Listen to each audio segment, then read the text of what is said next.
This is the story of 3 plastic bottles, empty and discarded. Their journeys are about to diverge, with outcomes that impact nothing less than the fate of the planet. But they weren't always this way. To understand where these bottles end up, we must first explore their origins. The heroes of our story were conceived in this oil refinery.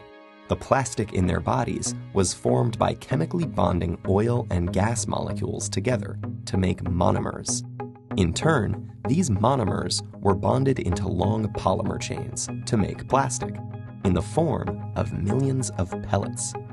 Those were melted at manufacturing plants and reformed in molds to create the resilient material that makes up the triplets' bodies. Machines filled the bottles with sweet, bubbly liquid, and they were then wrapped, shipped, bought, opened, consumed, and unceremoniously discarded. And now here they lie, poised at the edge of the unknown. Bottle 1, like hundreds of millions of tons of his plastic brethren, ends up in a landfill.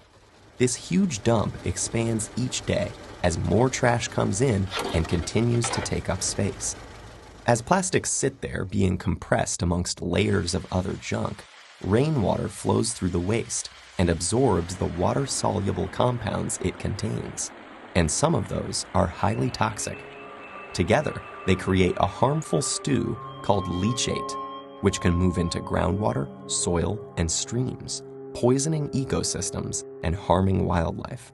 It can take bottle 1 an agonizing 1,000 years to decompose. Bottle 2's journey is stranger, but unfortunately no happier. He floats on a trickle that reaches a stream that flows into a river, and a river that reaches the ocean. After months lost at sea, he's slowly drawn into a massive vortex where trash accumulates, a place known as the Great Pacific Garbage Patch. Here, the ocean's currents have trapped millions of pieces of plastic debris. This is one of 5 plastic-filled gyres in the world's seas, places where the pollutants turn the water into a cloudy plastic soup. Some animals, like seabirds, get entangled in the mess. They and others mistake the brightly colored plastic bits for food. Plastic makes them feel full when they're not, so they starve to death and pass the toxins from the plastic up the food chain. For example, it's eaten by lanternfish. The lanternfish are eaten by squid. The squid are eaten by tuna. And the tuna are eaten by us. And most plastics don't biodegrade, which means they're destined to break down into smaller and smaller pieces called microplastics, which might rotate in the sea eternally. But Bottle 3 is spared the cruel purgatories of his brothers. A truck brings him to a plant where he and his companions are squeezed flat and compressed into a block.